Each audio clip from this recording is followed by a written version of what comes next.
लोग कहते थे इस आदमी का दिल कभी नहीं बदलेगा, मगर रमजान के एक बयान ने उसका दिल ऐसा बदला कि पूरा शहर हैरान रह गया। शहर में एक अमीर बिजनेसमैन रहता था। बड़ी फैक्ट्री, बंगला, गाड़ी, पैसा सब कुछ था, मगर उसकी एक ही पहचान थी, कंजूस बिजनेसमैन। कोई मदद मांगता तो वो फौरन कह देता, बिजनेस मुश्किल में है, अभी मुमकिन नहीं। लोग मजबूर होकर लौट जाते। फिर जब रमजान आया, जुम्मे के दिन मस्जिद में इमाम ज़कात और इंसान के माल के हिसाब पर बयान कर रहे थे। उन्होंने कहा कि कयामत के दिन इंसान का माल खुद गवाही देगा कि मुझे कहां से कमाया गया और कहां खर्च किया गया। ये अल्फाज उस आदमी के दिल में सीधा उतर गए और उसके दिल में अल्लाह का खौफ जाग गया। उस रात वो करवटें बदलता रहा।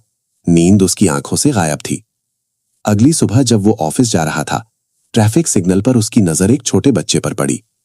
तेज धूप थी और वो बच्चा फूल बेच रहा था। उसने पूछा, क्या तुम्हारा रोजा है?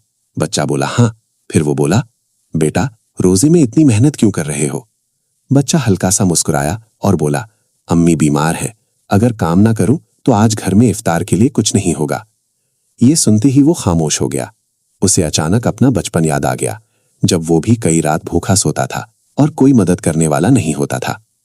उस रात उसने घर जाकर अपनी तिजोरी खोली, सारी जिंदगी की ज़कात का हिसाब किया और फिर पहली बार दिल से सबसे बड़ी ज़कात निकाल दी। मगर एक शर्त रखी, किसी को पता नहीं चलेगा, और चुपके से गरीबों की मदद करने में लग गया। कुछ दिन बाद अजीब मंजर नजर आने लगे। फैक्ट्री के वर्कर्स के घरों में राशन पहुंच गया। एक गरीब स्कूल में नए बेंचेस लग गए। कई घरों में इफ्तार का इंतजाम हो गया। लोग हैरान होकर कहते थे, पता नहीं कौन है, मगर अल्लाह किसी फरिश्ते को भेज देता है। वो सब सुनता था मगर खामोश रहता था, क्योंकि उसके दिल में अलग ही खुशी थी, अलग ही जज्बा था। इस बार उसने पैसा नहीं, अपना दिल खर्च किया है। मैसेज: रमजान सिर्फ रोजा रखने का नाम नहीं, कभी कभी ये पत्थर दिल को भी रहम दिल बना देता है।